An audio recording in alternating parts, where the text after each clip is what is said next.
Hi, folks. It's me again.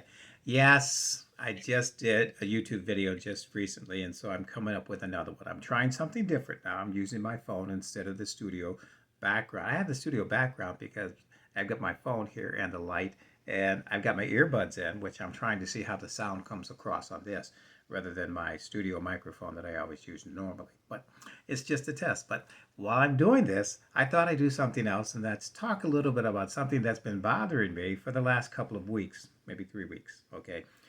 Since the 4th of July, and we're still in July right now, and it's only the 20th. My brother's birthday is coming up in a couple of days on the 22nd. And I want to do something different when I was down here in Texas. And I knew that I was going to have a time to get some pork rib tips, but I did find some.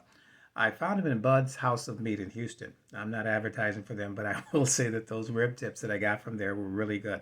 I'm used to using moon oink rib tips and going ahead and chopping those and the bones and everything else that's involved in there. There's a lot of meat, but not as much meat as I found in Bud's House of Meat rib tips. And they were a little more expensive here in Houston. There comes something like it was like $29 for a 10-pound bag of tips.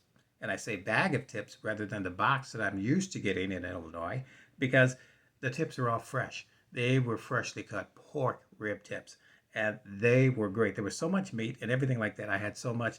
My daughter took some to work and the people just loved what they got. So next time I get rib tips from Bud's, I'm going to have to get at least 20 pounds of rib tips because they cook them and she gives it all away. I'd like to just save some for the next. No, I'm just kidding. I'm just kidding. But the biggest thing about the tips and everything and the way that I cook my tips and everything like that, you've seen the videos before. You've seen the complete tip video and you've seen the one video that Daniel was helping me shoot and we didn't get everything done, but we've seen that one too. But here's the biggest thing. The barbecue sauce that I like to use is a combination of open pit barbecue sauce, and I started switching to Sweet Baby Ray's barbecue sauce. And the Kansas City stuff, I've used Kraft barbecue sauce, I've used all kind. So since I've been here in Texas, what I haven't I found? The open pit barbecue sauce. I've been looking all over. They have several stores here, even in Walmart, which carries a lot of open pit in Illinois. I couldn't find one drop of open pit in any of the Walmart stores, none in Sam's Club, none in HEB, which is a local Texas store that has a lot of good meat and a lot of good products there. Nothing about them, but they don't have open pit barbecue sauce. So what I did find was an old Kroger.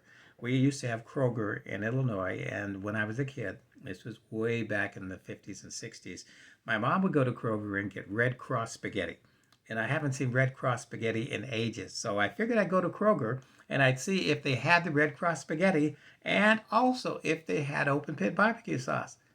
Nah, not at all. So I was frustrated to beat the band. But what they did have at Kroger's was moon pie. So I just got a couple of moon pies and went on my merry way. I did buy some of the Kroger spaghetti, which was in a short box. It said pan-sized spaghetti, which was kind of cool. So I got that instead.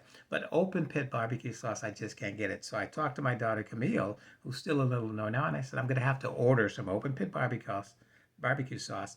Maybe get it from Amazon or someplace and have it shipped down to me so that I can go ahead and start using that. So the other thing that I was going to do, she said, I'll send you a recipe for homemade barbecue sauce. So that's what I'm going to try now.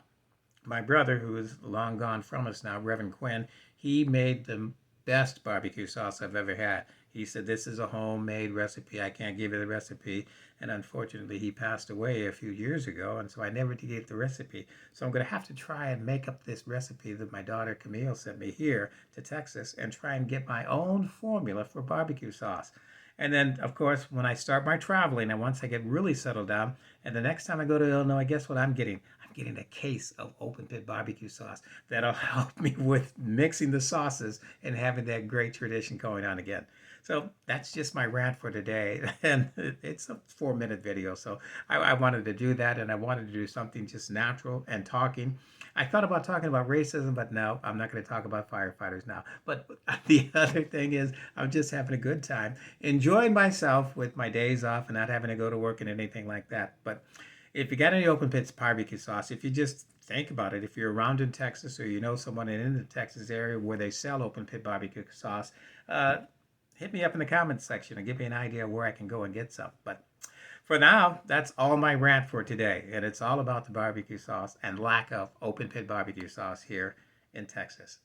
I don't know. Maybe I'll go up by Dallas. Maybe they have it there. Well, that's it for now. Okay, if you like the video, give me a thumbs up. If you don't like the video, put it in the comments section and give me a thumbs up anyway.